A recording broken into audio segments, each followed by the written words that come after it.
hidup kita. Pengorbananmu yang selamatkanku, Engkaulah harta yang tak ternilai yang ku miliki dan ku hargai. Yesus, Engkau mengagumi karya terbesar yang terbesar dalam hidupku.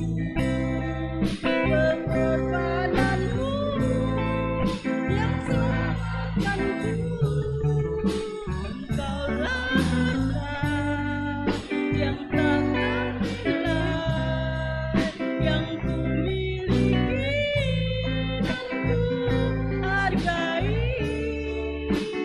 Yesus, Engkau mengagumi. Yesus, Engkau mengagumi. Yesus, Engkau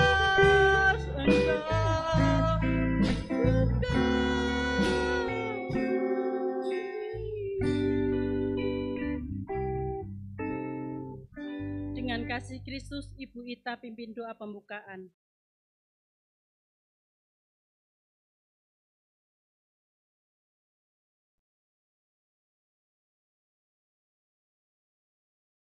Segala puji syukur kami naikkan ke hadapan-Mu ya Tuhan.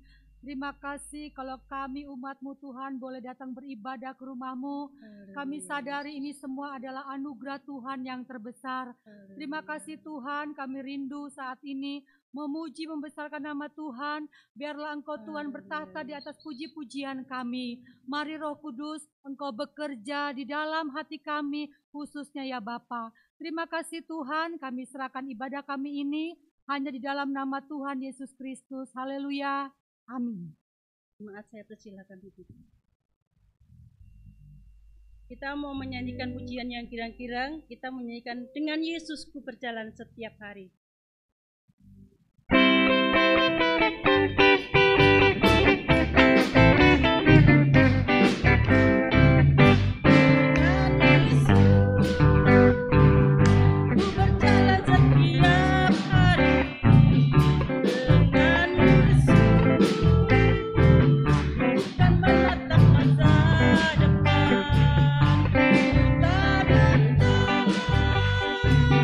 Menghadapi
hidupku sampai ujung jalanku.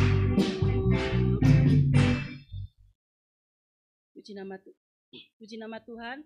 Saat ini saya buka ruang kesaksian yang menguatkan setiap hati kita, sanggup mengubah setiap hati kita. Saya undang maju ke depan.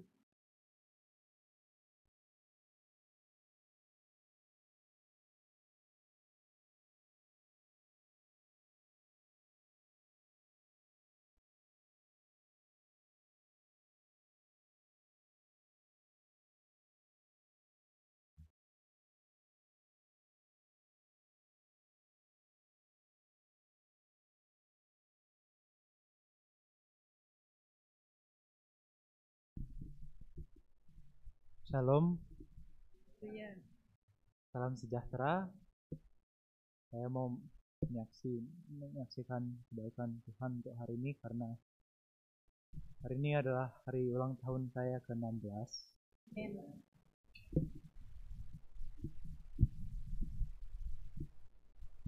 Saya mau mengucap syukur karena Tuhan telah menyertai saya sampai hari ini, sudah menegur saya sampai hari ini, sudah memberkati saya sampai hari ini, dan saya mau mengucap syukur atas keluarga yang juga sampai hari ini masih harus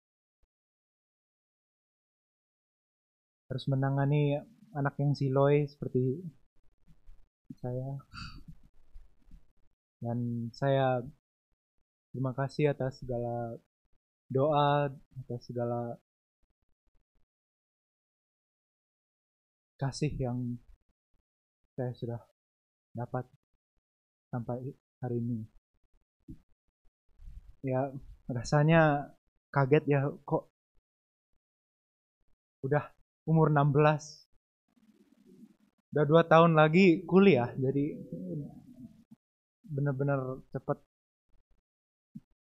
Dan ya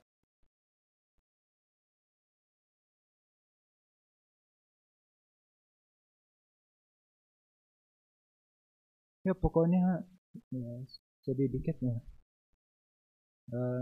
soalnya ini ulang tahun pertama Opa, tapi ya I have to keep going buat dia terus tetap terus untuk dia, mungkin punya keluarga sendiri buat dia ya. Sekian kesaksian saya, terima kasih. Puji nama Tuhan. Mungkin masih ada yang masih menyambung lagi.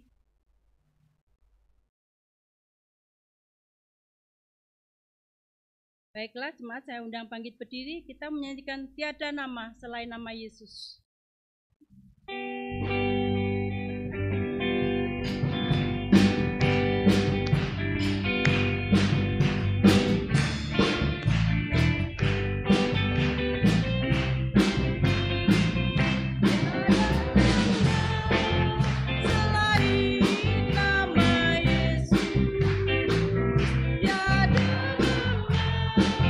Selain nama Tuhan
Jemaat masih bangkit berdiri sebentar. Kita mau mendengarkan kebenaran firman Tuhan yang mampu mengubah setiap hati kita, yang memberi kekuatan setiap hati kita. Kita persiapkan lagi tanah hati yang paling baik untuk mendengarkan kebenaran firman Tuhan. Kita menyanyikan hanya satu nama.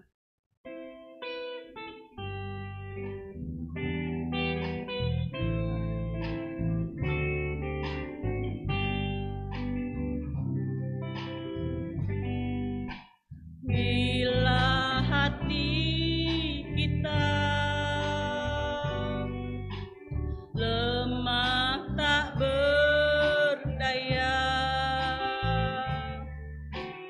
bila iman kita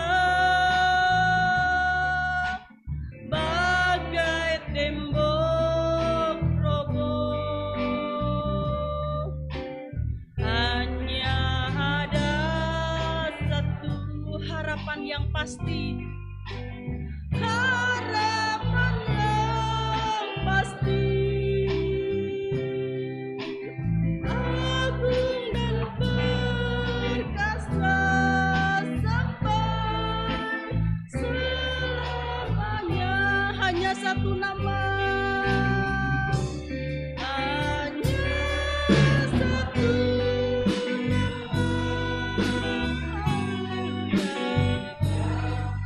Getarkan hati, hanya satu nama, yaitu nama Yesus. Nama yang menegarkan diri, hanya satu nama, indah dan terti. Katakan nama Yesus, nama Yesus, nama Raja, segala raja. Hanya satu nama, hanya satu nama. Haleluya, menggetarkan hati, hanya satu nama. Haleluya, Yesus yang menegarkan diri, hanya satu nama,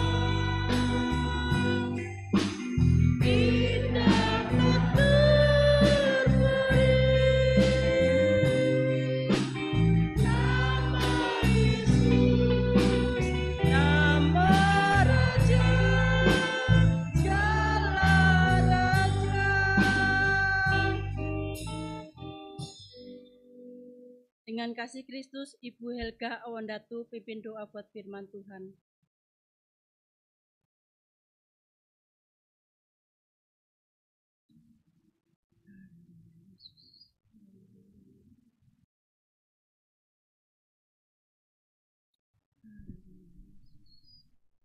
Terima kasih Tuhan, kalau pada sore hari ini kami boleh berjumpa dengan harapan kehidupan kami satu-satunya, yaitu Engkau Tuhan Yesus Kristus. Terima kasih buat kehidupan yang masih Kau berikan di dalam kami Tuhan. Selama Kau masih percayakan, selama masih ada Tuhan Yesus, kami percaya ada harapan di dalam Engkau Bapa. Pada sore hari ini Tuhan, setelah kami menaikkan segala pujian dan sembah kami mau duduk diam Tuhan Yesus, mendengarkan firman Yesus. Kami mau berikan yang terbaik dari dalam kehidupan kami, yaitu tanah hati yang baik, tanah hati yang dengar-dengaran Tuhan Yesus. Hati yang mendengar, hati yang terbuka terhadap firman-Mu Tuhan. Biar kehidupan kami boleh diubahkan, boleh dibentuk sesuai dengan kehendak-Mu Bapa. Berfirmanlah kepada kami Tuhan, biarlah Tuhan Yesus apa yang menjadi perkataan-Mu melalui hamba-Mu, itu adalah merupakan satu pegangan untuk kehidupan kami Tuhan Yesus. Engkau memberikan keberanian kepada hamba-Mu, supaya ia berani mengatakan kebenaran yang daripada Engkau, Tuhan. Dan berikan kepada kami, Tuhan, roh penundukan diri kepada firman-Mu, Tuhan. Supaya kedatangan kami ke tempat ini tidak menjadi sia-sia, Tuhan. Tapi kami boleh, Tuhan Yesus, mendapatkan sesuatu, dan kami boleh menyelaraskan kehidupan kami sesuai dengan firman-Mu, Bapa. Terima kasih Tuhan, terima kasih. Biarlah Tuhan pada saat ini, Tuhan Yesus, kami berikan telinga kami berikan hati kami berikan seluruh kehidupan kami untuk dibentuk sesuai dengan firman-Mu. Hanya di dalam nama Tuhan Yesus Kristus kami berdoa, dan kami siap mendengarkan firman-Mu. Haleluya. Amin.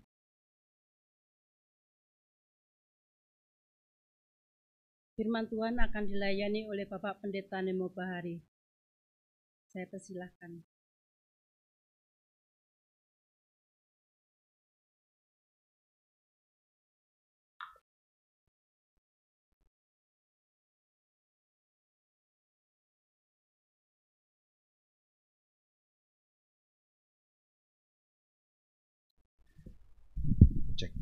Haleluya, shalom semua, selamat sore, salam sejahtera dalam Tuhan Yesus Kristus. Kalau boleh mari bagikan sukacita, bagikan senyum. Mari kita boleh buka sebentar maskernya, kiri kanan yang belum disenyumin, boleh disenyumin, haleluya. Bagikan sukacita di rumah Tuhan, yes. Ada sukacita semua saudara? Ya, sukacita Rehan lagi ulang tahun saudara.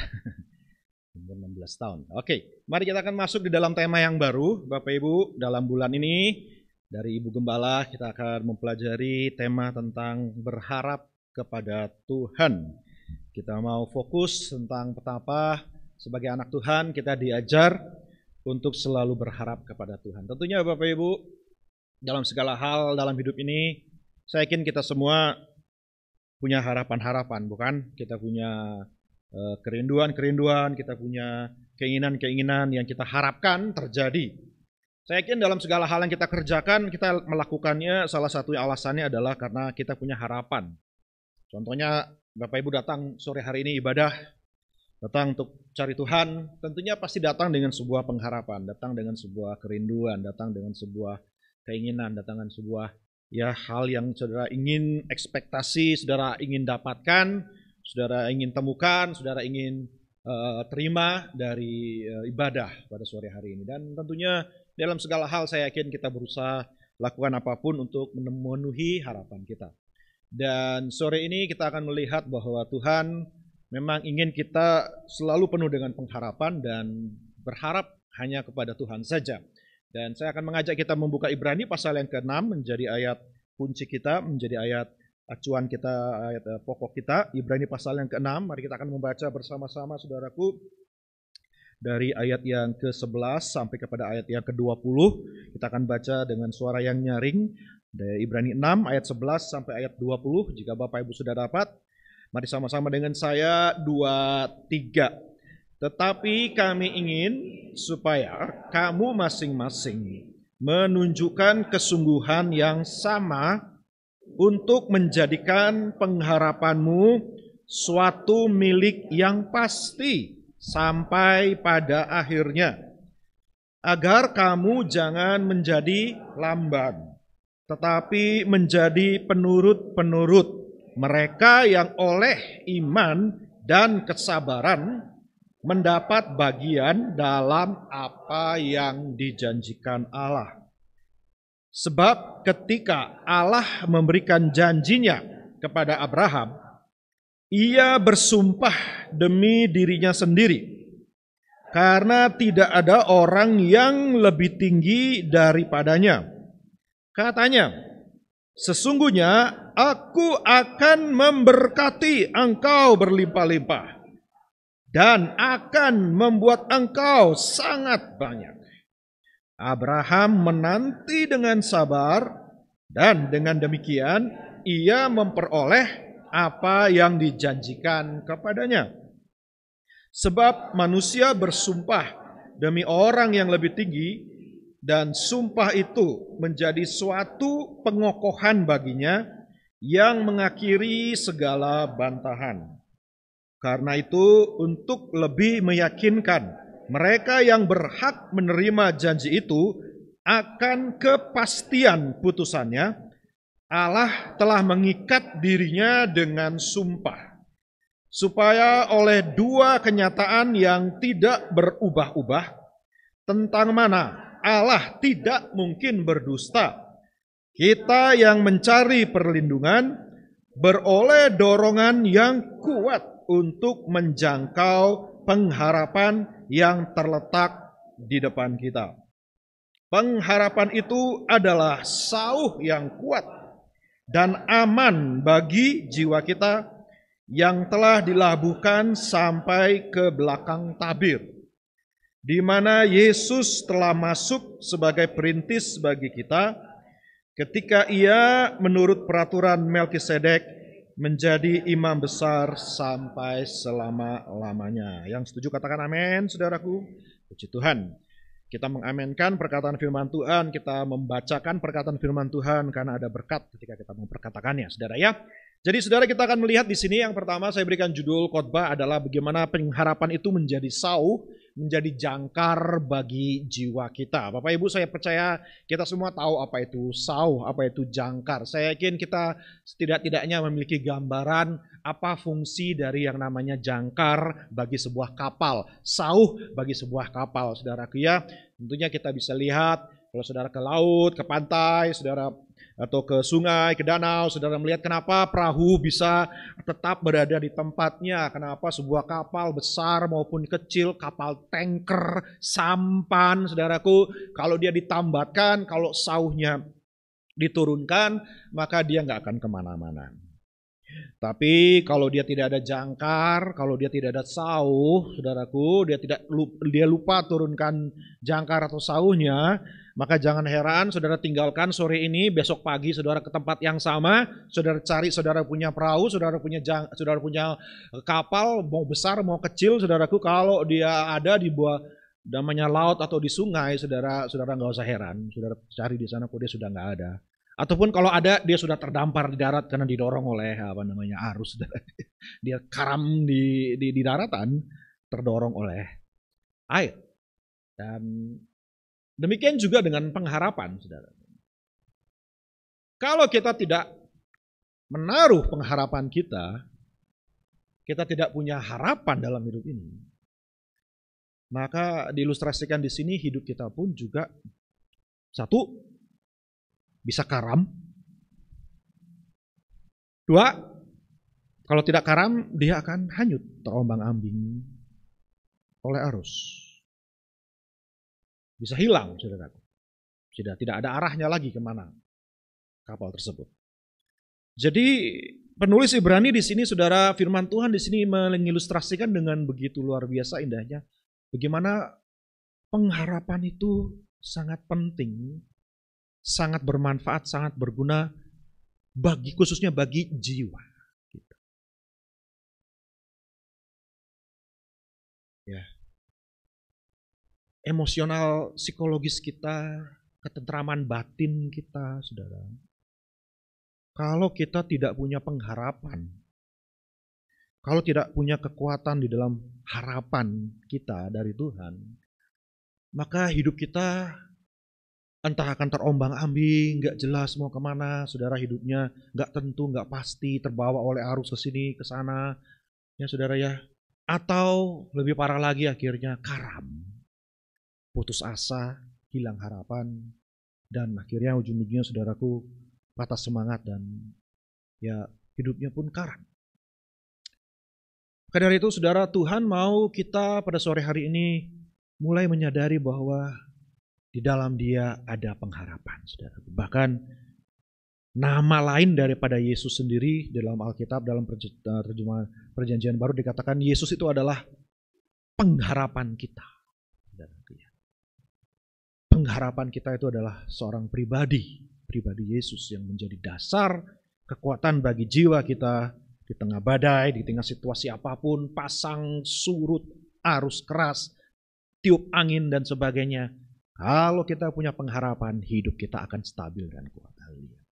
Nah, saudara, Mari kita lihat sekarang terlebih dahulu next slide. Apa sih pengharapan itu? Yang pertama kita lihat, pengharapan di dalam Alkitab adalah sebuah konsep yang berbeda, saudara. Kalau dengan yang biasanya kita pakai istilah saya berharap atau apa yang kita biasanya gunakan kata harapan, ya saudara ya.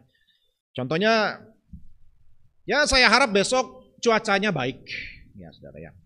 Saya berharap besok tidak hujan atau besok tidak terlalu panas, saudara ya. Saya berharap bahwa semoga, ya itu kata yang berikut saudara ya, biasanya berkaitan dengan kata pengharapan itu pakai bahasa kita tuh semoga, saudara ya. Semoga semuanya jadi baik. Semoga saya diberkati. Semoga panjang umur. Semoga macam-macam, saudara ya. Nah, itu bukan pengharapan yang ada dalam Alkitab. Karena ketika Alkitab berbicara tentang pengharapan, selalu di dalam pengharapan yang dikatakan dalam firman itu selalu ada unsur pasti. Unsur pastinya, gitu saudara. Jadi bukan lagi bisa iya, bisa tidak, bisa jadi, bisa batal, bisa terjadi, bisa nggak terjadi. Itu bukan pengharapannya Alkitab. Itu penuh dengan kebimbangan, penuh dengan ketidakpastian, penuh dengan kemungkinan. Ya masih bisa ada kemungkinan nggak jadi, istilahnya kayak gitu saudara ya. Nah di dalam Tuhan, Alkitab mengajarkan bahwa pengharapan kita itu adalah sesuatu yang pasti. Nggak pakai istilah semoga. Kalau Alkitab bilang ada kata pengharapan di dalamnya, itu kita mengharapkan sesuatu yang sudah pas. Halo, ada amin saudara-saudara ini? Sesuatu yang udah pasti, nggak diragukan lagi, gitu. Kalau misalnya saya bilang, saya berharap besok udara cerah, besok nggak ada hujan, ya saya nggak tahu, saya nggak bisa memastikan apakah besok akan hujan atau udaranya cuacanya cerah atau malah sebaliknya, saya nggak tahu, saya nggak bisa punya kuasa untuk itu, saudara. Saya cuma bisa berharap semoga. Tapi kalau Firman Tuhan ajarkan tentang pengharapan, saudara. Kalau firman Tuhan berbicara tentang pengharapan, nggak ada unsur semoganya, nggak ada unsur bisa jadi bisa enggak, tapi sesuatu yang kalau sudah dijanjikan di dalam yang membuat kita berharap, saudaraku, itu sesuatu yang sudah fix, sudah dipastikan, sudah dijamin, sudah ditetapkan dengan nggak akan berubah. Haleluya, puji Tuhan. Makanya ini saya tulis di sana kepastian dalam pengharapan yang dikatakan dalam Alkitab. Kalau kita mengerti berharap, memiliki pengharapan yang Tuhan mau bagi kita, nggak ada istilah itu yang namanya tidak mungkin terjadi atau masih bisa berubah atau hanya sekedar angan-angan, wishful thinking. Hanya sekedar saya berharap ini terjadi, saya hanya berharap itu terjadi. Oh tidak, kalau Tuhan bilang sesuatu, Dia janjikan sesuatu, nggak usah diragukan lagi. Firman Tuhan sudah pastikan itu akan terjadi. Itu sebuah pengharapan yang tidak akan mengecewakan. Halo, ada haleluya saudaraku. Kita tidak akan kecewa kalau Tuhan sudah janjikan. Kalau Tuhan sudah memberikan janjinya, plus next point, plus bukan cuma janji. Kita lihat di sini saudara, Tuhan berjanji kepada Abraham. Tuhan memberikan janjinya yang indah bagi masa depan Abraham. Tetapi bukan cuma janji, Dia tambahkan dengan sumpah. Sumpah itu double janji, saudara. Kalau sudah dijanjikan terus diberikan kata sumpah lagi, berarti sudah sangat kuat sekali. Apa yang mau diberikan itu, sebuah rencana atau sebuah masa depan atau sebuah hal janji yang Tuhan memberikan itu sudah betul-betul kuat sekali karena luar biasa. Sudah diberikan janji ditambahkan lagi dengan sumpah, seolah-olah Allah itu berani bertaruh, silahkan kalau sampai saya tidak lakukan ini, ya saya mau digimanain juga boleh, misalnya kayak gitu sudah. Udah sumpah itu ya kan. Jadi Allah menunjukkan kerinduannya, Allah menunjukkan rencananya bagi umat pilihannya itu sebuah kepastian, sebuah janji yang akan terjadi di hari depan, itu tidak akan berubah apapun yang terjadi. Gak perlu Abraham semoga-semogaan, Abraham cukup percaya saja itu pasti jadi. Makanya pengharapannya Abraham tidak akan kecewa terhadap janji Tuhan.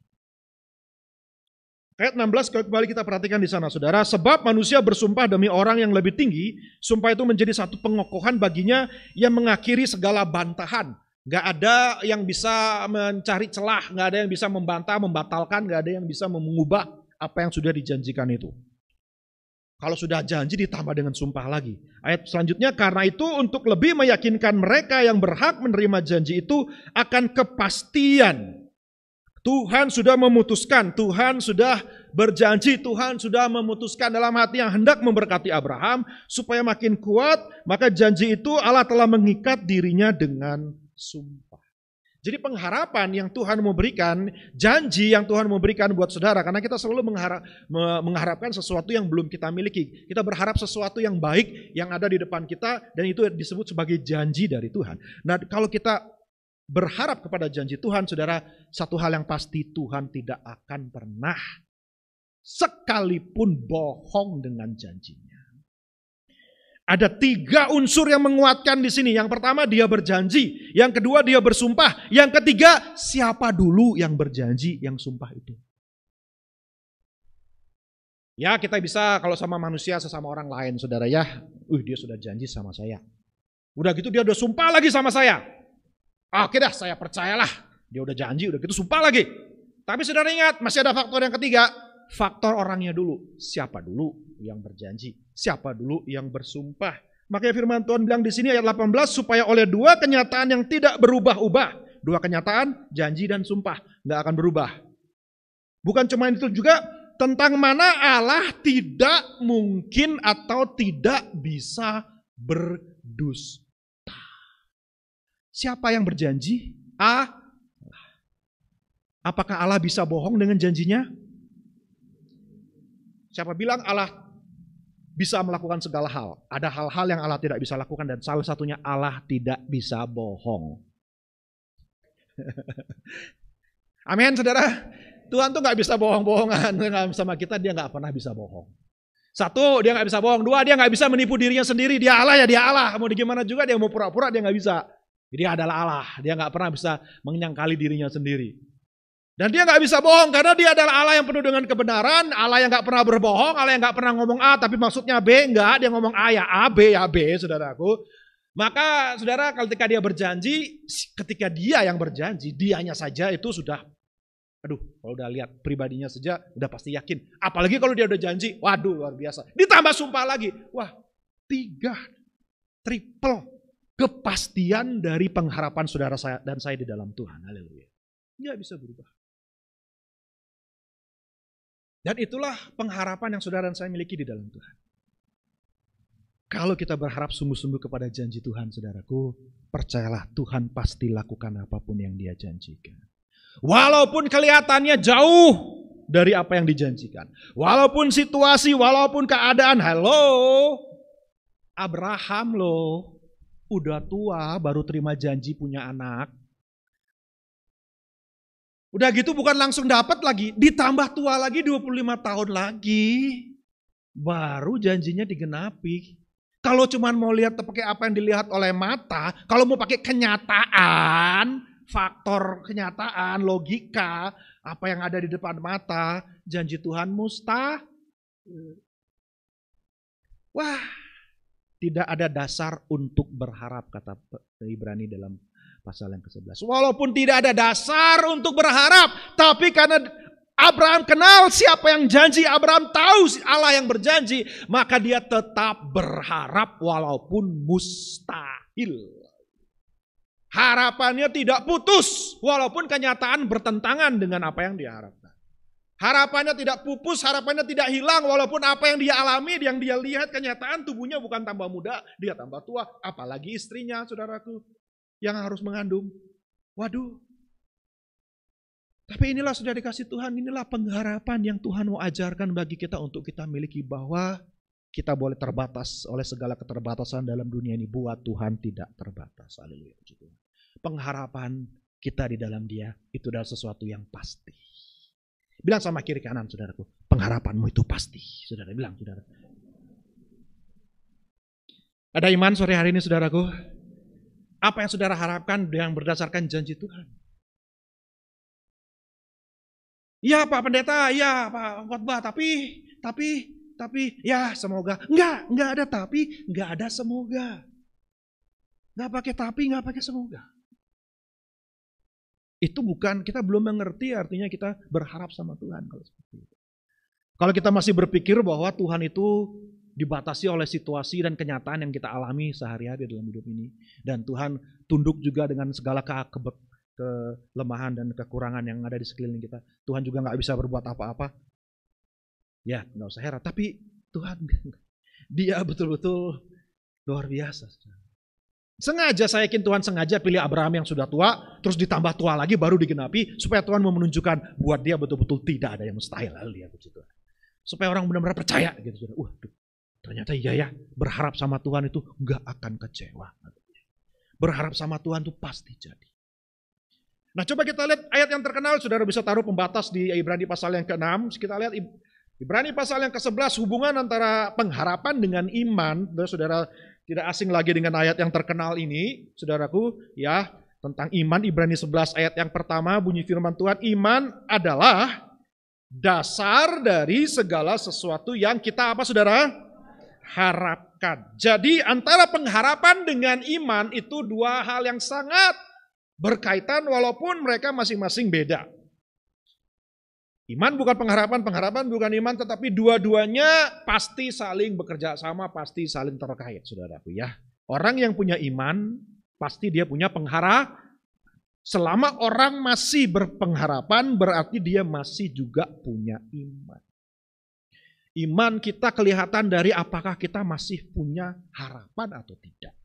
Kan dikatakan di sini iman adalah dasar dari apa yang kita harapkan. Pengharapan kita dasarnya adalah percaya kepada Tuhan. Nah, sebenarnya kata dasar ini, saudaraku, dalam terjemahan kata dalam bahasa aslinya diterjemahkan di ayat-ayat lain bukan sebagai kata dasar, tetapi kata keyakinan. Jadi iman adalah keyakinan dari segala sesuatu yang kita harapkan. Artinya kita sudah yakin, seyakin-yakinnya, walaupun dia belum ada, walaupun yang kita harapkan itu belum jadi, walaupun kita belum lihat dengan mata kita, tetapi kita sudah yakin, sudah pasti jadi. Itulah yang namanya iman. Pengharapannya walaupun belum terwujud, tetapi dia sudah yakin seyakin-yakinnya bahwa itu sudah terwujud. Itulah yang namanya pengharapan. Itulah namanya iman. Jadi pengharapannya itu bukan di depan, tapi di sekarang di sini. Walaupun yang belum dia alami masih di depan, belum terjadi, tapi dia sudah meyakininya seolah-olah sudah dia alami. Itulah yang namanya beriman kepada Tuhan. Jadi pengharapan yang digambarkan di sini benar-benar pengharapan yang tidak ada kemungkinan yang lain selain pasti jadi. Itulah pengharapan yang dari Tuhan. Dan kalau kita berharap kepada janji Tuhan, berharap kepada setiap apa yang Tuhan janjikan, sedemikian pastinya lah. Dan sedemikian apa? Saya suka seorang hamba Tuhan kasih ilustrasi seperti ini. Apa beda antara iman dengan pengharapan? Contohnya, seperti misalnya saya, Rehan ulang tahun hari ini. Saya janji sama Rehan, besok saya akan belikan kamu hadiah. Ya, apa yang kamu mau? Dari pagi saya tanya sama dia, dari kemarin sebenarnya saya tanya sama dia, kamu pengen apa? Dia nggak jawab, saudara. Udahlah, terserah dia lah. Tapi seandainya dia jawab sesuatu, saudara ya, saya pengen apa misalnya, saudara ya, komputer misalnya seperti itu, laptop atau apalah gitu, saudara ya. Saya bilang, saya janji, saya pasti berikan. Besok kita ke toko, kita beli. Gitu, saudara ya. Nah, kalau Rehan itu percaya sama saya sebagai ayahnya, dia tahu saya ini kalau ngomong nggak bohong, janjinya nggak janji palsu, gitu, saudara ya. Maka dia pasti percaya, wah besok saya ulang tahun, saya bakal dapat laptop baru. Yes, itu namanya iman. Percaya karena tahu siapa yang berjanji. Yakin sepenuhnya ayahnya nggak akan bohong, bapaknya nggak pernah karena kasih janji-janji palsu, bohong-bohong, cuman namanya cumbeksen, cuma bikin senang, cuman angin surga doang. Kalau sudah berjanji pasti ditepati. Wah, dia sudah beriman, dan ketika dia percaya pun, saat itu pun dia sudah senang. Hore, aku akan dapat komputer besok. Dia sudah ngerasain walaupun komputernya belum datang. Nah, itulah yang namanya pengharapan. Kita betul-betul merasakan sukacita walaupun kita belum mengalami, walaupun kita belum dapat. Itulah pengharapan anak Tuhan. Orang yang punya pengharapan itu sudah bersukacita walaupun janjinya belum ditepati, tinggal tunggu tanggal main, tapi sekarang pun kita sudah bersukacita. Karena tahu siapa yang janji, gak mungkin bohong. Karena kenal kalau Tuhan yang janji, gak akan berubah. Enggak sekarang iya, besok tiba-tiba berubah hatinya karena suasana, wah ternyata udah berubah lagi. Enggak. Karena Allah yang berjanji udah seyakin-yakinnya. Sudah dikasih Tuhan, saudara percaya Tuhan gak pernah berubah. Dia gak berubah kuasanya. Dia gak pernah berubah sifatnya. Dia gak pernah berubah moodnya. Kalau dulu dia baik, sekarang dia baik, besok dia tetap baik, ya kan? Ketika dalam keadaan yang menyenangkan dia baik, dalam keadaan tidak menyenangkan dia tetap Allah yang baik. Dalam keadaan senang dan susah dia tetap baik. Dan ketika kita punya pengharapan terhadap Allah yang baik, maka apapun yang kita alami, saudaraku, tidak akan merubah pandangan kita kepada Dia dan juga sikap kita dalam menghadapi hidup ini. Pengharapan kita tetap teguh. Jadi orang yang beriman yakin sungguh-sungguh keyakinan kepada apa yang diharapkan. Karena itu saudaraku, miliklah pengharapan kepada Tuhan karena pasti sudah tidak akan kecewa kalau sudah berharap sama Tuhan. Ayat yang di tengah di dalam Alkitab, Mazmur 118 kalau nggak salah saudara ya. Paling tengah. Jangan berlindung kepada manusia, tapi adalah baik berlindung kepada Tuhan. Jangan berharap sama bangsawan, jangan berharap sama manusia, berharaplah kepada Tuhan. Haleluya. Next. Jadi pengharapan adalah sebuah kepastian dan pengharapan adalah, nah ini saudara. Namanya orang masih berharap, namanya dia juga harus pasti masih menunggu. Dia harus menantikan pengharapannya itu terwujud. Nah disinilah proses yang dimana kita harus pegang teguh pengharapan kita. Next point. Karena ketika kita berharap, berarti kita pegang janji yang belum digenapi, yang belum kita lihat, belum terwujud. Dan kita harus menunggunya dengan teguh. Nah firman Tuhan kembali tadi kita lihat ayat 13. Kembali kepada Ibrani pasal 6, saudaraku. Kita lihat di sana Abraham dia menantikan, dan kita tahu 25 tahun dia menanti, saudaraku ya. Ayat 13, sebab ketika Allah memberikan janjinya kepada Abraham, ia bersumpah demi dirinya sendiri karena tidak ada yang lebih tinggi daripadanya. Katanya, sesungguhnya aku akan memberkati engkau berlimpah-limpah dan akan membuat engkau sangat banyak. Wow, luar biasa. Abraham apa saudara? Menanti dengan sabar dan dengan demikian. Nah ini pengharapan menuntut kepada kita kerelaan untuk menunggu dengan sabar. Ketika kita berharap kepada Tuhan, ya itu sesuatu yang harus kita pertahankan untuk sekian waktu, terserah berapa lamanya Tuhan. Yang pasti kita harus terus pertahankan pengharapan itu. Apa yang sedang terjadi dalam umat Ibrani yang menerima surat ini saudara? Ya, kita pelajari, kami baru menyelesaikan surat Ibrani beberapa bulan. Saudara. Bahwa umat Allah ketika melihat kenyataan hidup berpegang kepada Tuhan ternyata justru mendatangkan tantangan, penganiayaan, kesulitan pada masa itu gereja mula-mula saudara. Maka mulai pupus semangat mereka dan setelah pupus semangat mereka mulai pupus harapan di dalam Tuhan. Seolah-olah mereka memandang hari depan mereka adalah hari depan yang bakal suram, masa depan mereka akan masa depan yang tidak menjanjikan apapun, mereka kehilangan kepastian akan hidup ini. Saudara sudah bisa bayangkan gereja awal mula-mula saudara ya, nggak gampang saudara. Bukan cuma dilarang beribadah saudara ya, bukan cuma dilarang untuk buka gereja saudara, mereka berani percaya sama Tuhan saja sudah ada resikonya saudara ya. Jadi mudah bagi mereka untuk patah semangat dan kehilangan harapan. Tetapi justru disitulah firman Tuhan mengajarkan kepada kita bahwa pengharapan kita tidak boleh hilang di dalam Tuhan. Namanya menantikan janji Tuhan itu harus sabar. Nah, saya mengajak kita lihat next point. Kata pertama kali pengharapan muncul di dalam Alkitab, saudara bisa taruh penanda di Ibrani, adalah dalam Kejadian pasal yang ke-8. Ini menggambarkan seperti apakah sebuah pengharapan itu. Kejadian pasal yang ke-8 di dalam Alkitab kita diterjemahkan kata pengharapan itu dalam bahasa Ibrani diterjemahkan dengan kata menunggu. Ya, kisahnya tentunya saudara kita tidak asing lagi, kisah Kejadian pasal 8, kisah tentang air bah saudaraku ya, kisah tentang Nuh di dalam bahtera.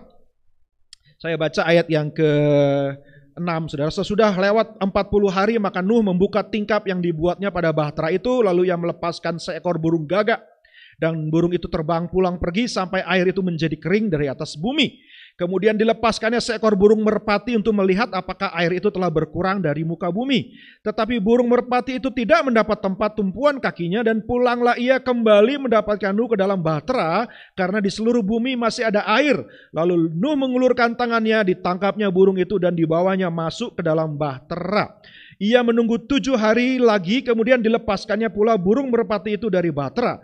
Menjelang waktu senja, pulanglah burung merpati itu mendapatkan Nuh, dan pada paruhnya di bawahnya sehelai daun zaitun yang segar.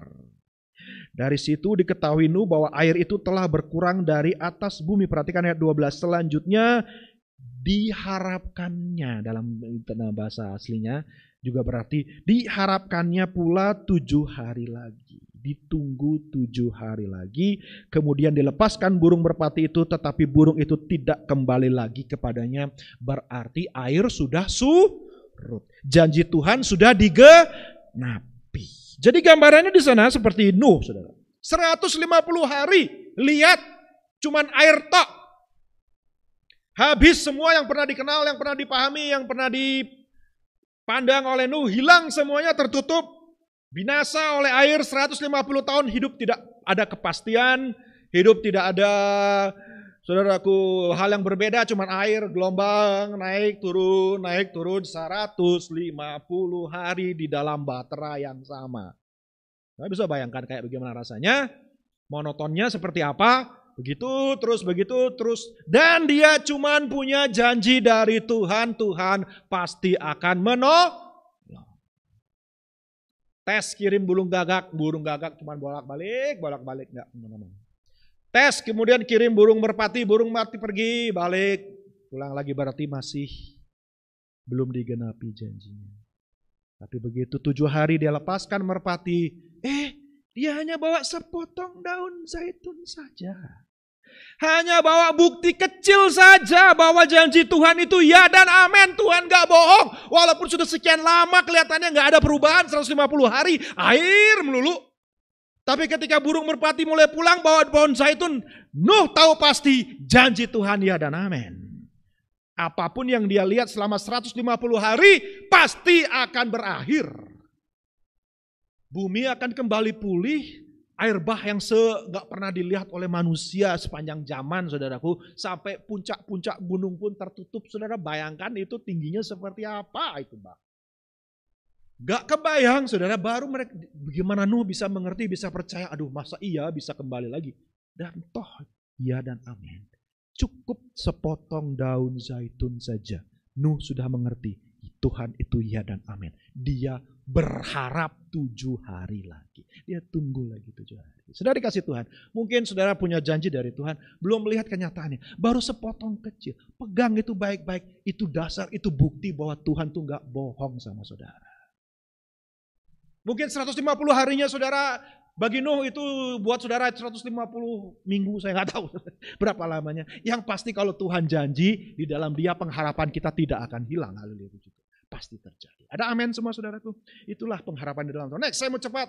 Jadi kita berpegang terus. Dan kalau kita tidak jaga pengharapan kita, kembali kepada Ibrani pasal yang ke-6, saudara, ini adalah warningnya. Seperti yang dialami oleh jemaat oleh orang-orang Ibrani, saudaraku, ayat 11. Tetapi kami ingin supaya kamu masing-masing menunjukkan kesungguhan yang sama.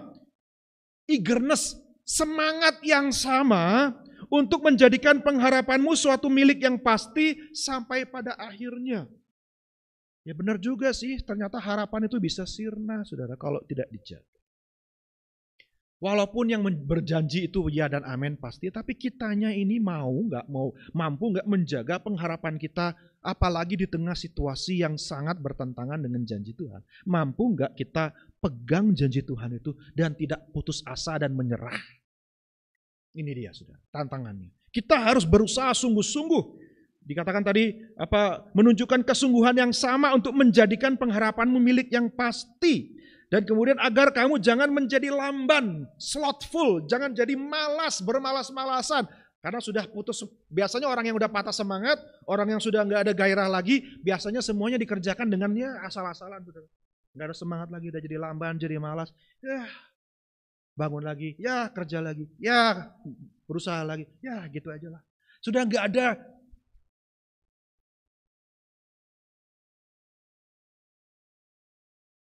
Orang yang punya pengharapan, dia mempertahankan semangatnya itu. Haleluya. Saya selalu kalau udah ingat seperti itu, selalu ingat Kaleb, saudara. Kaleb itu luar biasa sekali ya. Semua orang sudah putus asa, semua orang sudah menyerah. Cuman dia sama Yosua yang umurnya tambah tua, tapi tetap semangat. Pertahankan semangatnya sama seperti ketika 40 tahun yang lalu, masih muda. Weh, aduh, itu bagaimana caranya? Sementara semua orang lain 1.000 rubah, 10.000 rubah, satu generasinya dia habis semua. Dia tetap sendiri pertahankan semangat. Yes, aku pasti masuk tanah perjanjian. Haleluya. Wow. Itu dia tuh saudara dikasih Tuhan. Itulah yang namanya pengharapan yang tidak akan hilang, yang tidak akan patah. Next. Maka saudara, ada 3 kata rangkai yang selalu dihubungkan dengan pengharapan. Orang yang berharap itu diajarkan untuk tekun. Next slide. Tekun berarti siap menanti dengan semangat. Roma 8 ayat 24-25. Ini pendalaman Alkitab, jadi mohon maaf saya banyak baca Alkitab saudara pada sore hari ini. Mau baca firman Tuhan saudara? Roma 8 ayat 40. Ayat berapa tadi mohon maaf? 24 ya, 24 dan 25. Sebab kita diselamatkan dalam pengharapan, tetapi pengharapan yang dilihat bukan pengharapan lagi. Sebab bagaimana orang masih mengharapkan apa yang dilihatnya. Tapi jika kita mengharapkan apa yang tidak kita lihat, kita menantikannya dengan apa saudara? Dengan tekun. Pengharapan itu selalu dikaitkan dengan tekun. Harus tekun di dalam berharap kepada Tuhan. Jangan Senin Kamis, jangan maju mundur, jangan semangat sekarang, besok mundur lagi. Enggak saudara, dalam pengharapan harus tetap terus tekun. Yang setuju katakan amin saudaraku. Tetap tekun. Nah besok belum tentu digenapi, pokoknya tetap percaya, pokoknya tetap pelayanan, tetap rajin ibadah, tetap setia cari Tuhan. You never know, waktunya Tuhan pasti jadi saudara. Kita cuman dikasih tugas, hai Abraham tetap tunggu, tetap percaya pasti dijanjikan. Hai Nuh sabar saja nanti pasti air banyak turun. Hai Kaleb jangan khawatir itu akan jadi milikmu tanah perjanjian. Pokoknya kamu harus tetap tidak boleh berhenti berharap kepada Tuhan. Yang kedua kata pengharapan selalu dikaitkan dengan kata, ini kata yang menarik, a living hope. Pengharapan yang hidup. Saudara 1 Petrus 1 ayat 3 katakan 1 Petrus 1 ayat 3 terpujilah Allah dan Bapa Tuhan kita Yesus Kristus yang karena rahmatnya yang besar telah melahirkan kita kembali oleh kebangkitan Yesus Kristus dari antara orang mati kepada satu hidup yang penuh pengharapan. Bukan kepada hidup yang penuh pengharapan, tetapi dalam bahasa aslinya sebenarnya kepada pengharapan yang hidup. Kita sudah dilahirkan kembali, kita sudah diselamatkan untuk memiliki pengharapan yang hidup. Lawan kata hidup berarti apa saudara? Mati. Pengharapan yang mati itu apa? Pengharapan yang percaya kepada hal-hal yang memang tidak akan terjadi, hal-hal yang ngomong kosong, hal-hal yang hanya sekedar angan-angan, hanya andai-andai saja. Pengharapan yang hidup berarti dia tetap beraktivitas, seperti dia tetap dipegang, dia tetap hidup dinamis, dia mempertahankan eksistensinya karena dia hidup, saudaraku. Adakah pengharapan yang hidup pada sore hari ini, saudara? Ketika kita memuji Tuhan, ketika kita menyembah kepada Tuhan, kita berdoa, apakah kita lakukan dengan pengharapan kepada Tuhan atau tidak? Apakah kita memiliki pengharapan yang masih hidup atau tidak? Karena kalau kita tidak jaga, kembali lagi sudah dikasih Tuhan, pengharapan itu akan mundur, akan pupus, akan hilang. Dan yang terakhir, yang ketiga, pengharapan itu adalah pengharapan yang penuh bahagia. Ini dia menarik saudaraku, a blessed hope, pengharapan yang penuh bahagia. Titus pasal yang kedua, ayat yang ke-13. Demikian bunyi firman Tuhan, dengan menantikan penggenapan pengharapan kita yang penuh bahagia, a blessed hope. Pengharapan yang diberkati, pengharapan yang penuh dengan kebahagiaan dan penyataan kemuliaan Allah yang maha besar dan juru selamat kita Yesus Kristus. Saudara tahu pengharapan yang pasti tidak akan hilang, yang pasti tidak mengecewakan, Tuhan pasti datang kedua kalinya. Pengharapan kita yang pasti tidak akan pernah berubah adalah kemuliaan kita yang sesungguhnya nanti di dalam kerajaannya yang kekal, bukan di sini. Kita boleh dipermalukan orang di sini, kita boleh dihina orang, kita boleh dipandang rendah oleh orang di sini, tapi nanti ketika kemuliaan kita dinyatakan, saudaraku, pengharapan kita akan kemuliaan itu tidak akan sirna, tidak akan mengecewakan. Karena pengharapan sejati kita hanya ada di dalam kerajaan sorga. Haleluya. Makanya orang yang cuma berharap tentang perkara-perkara di dalam dunia ini, itulah orang yang paling menyedihkan, kata Paulus. Kalau kita cuma berharap dengan apa yang ada dalam dunia ini, saudaraku, waduh, kita adalah orang-orang yang paling menyedihkan. Tapi tentunya pengharapan kita sejati hanya ada di sorga. Next. Dan saudara, saya mau cepat. Jadi pengharapan kita itu memberikan stabilitas, keamanan, dan kekuatan di tengah badai, khususnya di dalam masa-masa sulit. Zaman sekarang COVID, saudara, mungkin di Cianjur nggak terlalu terasa, tapi di daerah-daerah seperti kami di Bali, aduh luar biasa. Luar biasa. Maka di masa-masa seperti ini ada banyak orang yang stres, depresi, banyak orang yang kehilangan semangat, kehilangan harapan saudara yang merasa tertekan, diisolasi, betul-betul diawasi dengan ketat. Saya dengar di Bogor sampai jam 6 sore sudah nggak boleh keluar, saudara, jam malam dan sebagainya. Gimana orang nggak jadi tambah stres di rumah terus, saudaraku ya, nggak bisa ketemu siapa-siapa, nggak boleh begini, nggak boleh begitu dan seterusnya. Akhirnya orang mulai jadi patah semangat, orang jadi sudah nggak ada pengharapan lagi, apa bisa berubah kondisi kayak ini apa enggak. Dan akhirnya mulailah orang menjadi depresi dan seterusnya, saudara. Tapi kalau kita tahu bahwa pengharapan kita hanya ada di dalam Yesus yang menjadi batu karang tempat di mana kita tanamkan pengharapan kita dan tidak akan pernah berubah. Mau badai kayak bagaimana, saudara, jiwa kita akan tenang di dalam Tuhan. Haleluya. Ada amin, saudaraku. Kita tahu wabah COVID pasti lewat juga. Semuanya pasti lewat. Untuk segala sesuatu ada waktunya. Untuk masa-masa sulit, masa ekonomi sulit juga pasti lewat. Tetap sajalah percaya, berharaplah kepada Tuhan. Hai jiwaku, mengapa engkau tertekan di dalamku? Berharaplah kepada Tuhan, kata pemazmur. Pemazmur juga ngerti rasanya depresi, rasanya saudara tertekan sendirian, nggak ada orang lain, saudaraku ya. Mazmur Daud juga merasakan seperti itu. Makanya dia perlu pegang pengharapannya sungguh-sungguh kepada Tuhan. Berharaplah kembali kepada Tuhan. Percayalah Tuhan gak pernah berubah. Walaupun dia tidak berbicara, dia tidak menyatakan apa hal-hal yang mungkin luar biasa, tetapi percaya dia ada di sana, dia tahu apa yang sedang dia kerjakan, janjinya pasti digenapi. Gak usah nuntut-nuntut terlalu banyak dari Tuhan. Saudara. Yang berikutnya, jadi saudara, mari pengharapan yang sejati pada akhirnya toh hanya ada di dalam kekekalan. Pengharapan kita itu seperti jangkar masuk ke dalam air nggak bisa dilihat, tapi dia ada di sana, dia yang pertahankan kita nggak hanyut dan kemana-mana. Demikianlah Yesus dikatakan, saudaraku, dia sudah masuk ke belakang tabir, masuk ke ruang Maha Kudus, masuk ke dalam sorga yang mulia. Di sanalah pengharapan kita, hati kita yang sesungguhnya, kepuasan kita yang sesungguhnya, kebahagiaan yang paling sejati bukan di dunia ini, hanya ada di dalam kerajaan sorga. Sampai kita belum nyampe di sana, jangan harap kita pernah bisa puas dengan dunia ini. Jangan harap hati kita akan pernah bisa menemukan ketentraman.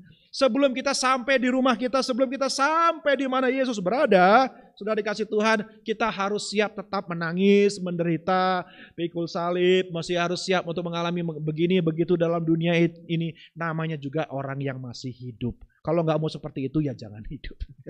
Karena namanya masih hidup, bersyukurlah, masih bisa susah, masih bisa mengalami penderitaan, berarti kita masih hidup. Walaupun hati kita memang pengen di sana, tapi selama masih diizinkan sama Tuhan, susah, penderitaan, kesusahan buat saya, saudara. Makanya dalam situasi seperti ini jangan dikira hamba Tuhan nggak stres, saudara ya. Apalagi banyak teman-teman saya yang belum bisa ibadah, saya bayangkan gimana nggak stresnya, saudara. Pelayanan nggak bisa, nggak ada income dan seterusnya. Wow, luar biasa. Oke, kenapa bagi saya, saudara, saat seperti ini, ya inilah mengingatkan saya masih bersyukur masih bisa hidup, saudara, ya masih dikasih kesempatan sama Tuhan. Ya jalani saja semuanya dengan ucapan syukur, haleluya, puji Tuhan. Jalani saja semuanya masih diberi kesempatan untuk bernafas, ya hadapi hidup ini, haleluya. Jadi saudara, mari kita tetap berharap kepada Tuhan. Next point, masih ada poin kah? Atau sudah habis? Sudah habis, puji Tuhan, haleluya. Sudah diberkati Tuhan pada sore hari ini. Mari pegang teguh pengharapan kita. Pemain musik boleh maju ke depan, kita akan nyanyi sebuah lagu mungkin baru bagi saudara. Tapi saya ajak yang sudah tahu lagu ini, mari kita nyanyikan pujian ini yang berjudul Harapanku Hanya Ada di Dalam Tuhan.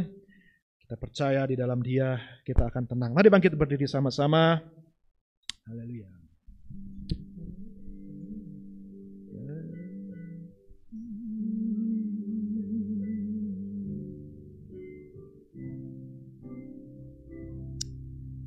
Kasih-Mu, karya-Mu nyata dalamku.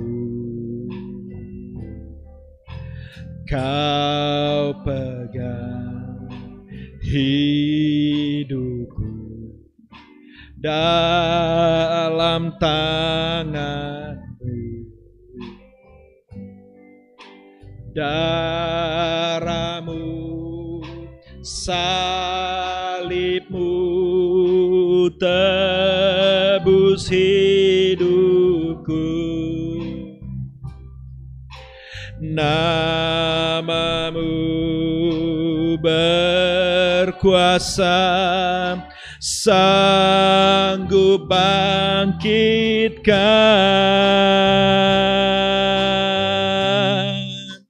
harapanku di dalam-Mu. Hanya Kau Yesus kuatku. Ku percaya ku aman dalam-Mu.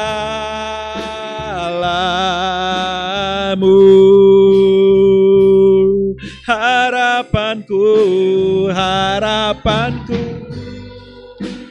di dalam-Mu. Hanya Kau Yesus kuatku. Ku percaya ku aman dalam-Mu.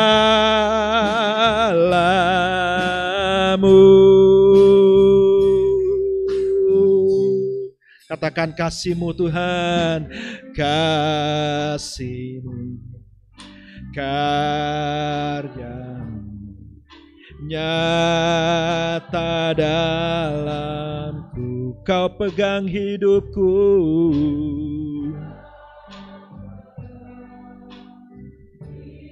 Dan Tuhan, dalam tangan-Mu darah-Mu, salib-Mu tebus hidupku. Benar Tuhan, nama-Mu berkuasa. Oh, sanggup bangkitkan harapanku di dalam-Mu. Hanya Kau Yesus kuatku. Ku percaya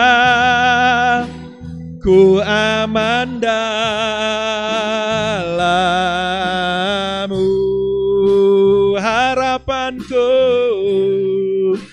Harapanku di dalam-Mu. Hanya Kau Yesus kuatku. Ku percaya ku aman dalam-Mu.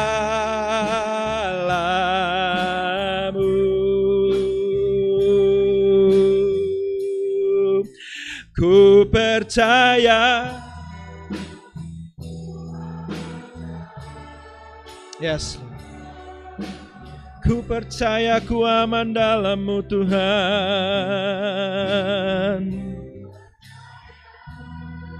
Amin Tuhan. Terima kasih Bapak. Haleluya. Saudara, paling sulit memang ketika kita harus berharap di tengah suasana yang penuh dengan beban, penuh dengan masalah. Apalagi menghadapi situasi yang penuh dengan ketidakpastian.